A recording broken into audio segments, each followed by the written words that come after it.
Allez auprès de Dieu, allez réclamer vos promesses. Priez pour vos promesses. Sans l'intervention de Bathsheba, Salomon ne serait pas devenu roi. Et pourtant, il avait la promesse de Dieu. 1 Roi chapitre 1 verset 15, la Bible dit « Bathsheba se rendit dans la chambre du roi et Abishai la Sunamite le servait. » Vous voyez que le roi ici représente Dieu.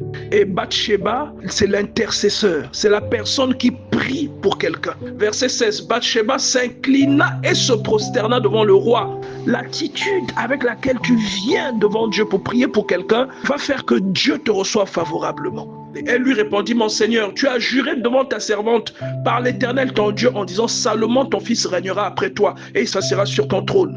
Mais comment se fait-il que maintenant c'est Adonijah qui a été proclamé roi?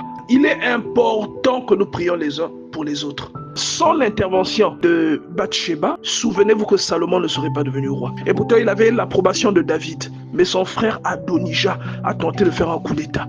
Et il a fallu que Nathan et Bathsheba aillent dans la chambre de David pour que David prenne action. Et 2 fois, nous avons besoin également d'aller rappeler à Dieu les promesses qu'il a faites à nos frères, à nos sœurs. La Bible dit au verset 32, le roi David dit, faites monter Salomon mon fils sur ma mule et faites-le descendre à Guillon. Là, David, étant l'extension de la main de Dieu, s'est décidé de faire exécuter ce qu'il avait déclaré dans la vie de Salomon. C'est comme toi qui pries pour ton frère et Dieu se décide d'exécuter cette promesse. Dieu se dépêche maintenant, se hâte d'exécuter la chose. Pourquoi? Parce que toi, tu as intercédé. Parce que toi, tu as prié. Regardez la puissance de la prière, la puissance de l'intercession, l'impact que vos prières peuvent avoir dans la vie de vos frères et de vos sœurs. Allez rappeler à Dieu les promesses qu'il vous a faites. C'est important. Même l'apôtre Paul demandait souvent aux églises de prier pour lui. Ne pensez pas que les personnes qui sont devant vous n'ont pas, surtout les personnes qui vous conduisent, ne pensez pas qu'elles n'ont pas besoin de prière.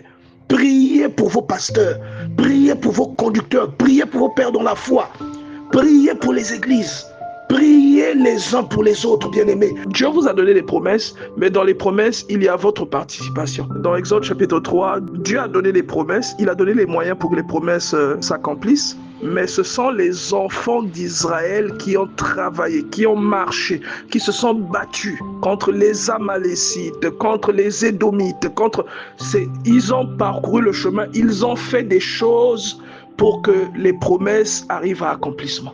Vous voyez, il a fallu la participation de tierces pour que cette promesse-là s'accomplisse. Et la Bible précise que lorsque l'ange de l'Éternel, sous la forme d'une colonne de feu la nuit, d'une colonne de nuée le jour, stationnait, même s'il restait là 2 mois, les enfants d'Israël ne bougeaient pas pendant 2 mois. Dès qu'ils se levaient, même si c'était la nuit, tout le monde levait le camp et y partait. Vos promesses doivent être accompagnées par des actions que vous menez. Dieu vous a donné les promesses, mais dans les promesses, il y a votre participation. Priez pour les promesses les uns des autres.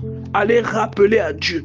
Seigneur, tu m'as promis quelque chose. Je sais que tu n'as pas oublié, mais je viens te relancer par rapport à cette promesse. Une personne qui a des promesses, je vous assure, vos promesses seront combattues. Et pour éviter cela, il faut que vous priez vous-même déjà et que vous priez également les uns pour les autres. C'est pourquoi l'apôtre Paul, vous allez remarquer, il disait « Priez pour moi, priez pour moi ». Pourquoi il disait ça? Il savait les promesses qu'il avait reçues de la part de Dieu. Mais pourquoi demandait-il que l'on prie pour lui? Priez les uns pour les autres. Sans l'intervention de Nathan et de Bathsheba, ça aurait été compliqué pour Salomon. Dieu a promis des choses à vos frères, à vos sœurs, à vos enfants, à vous-même. Priez pour ces promesses-là.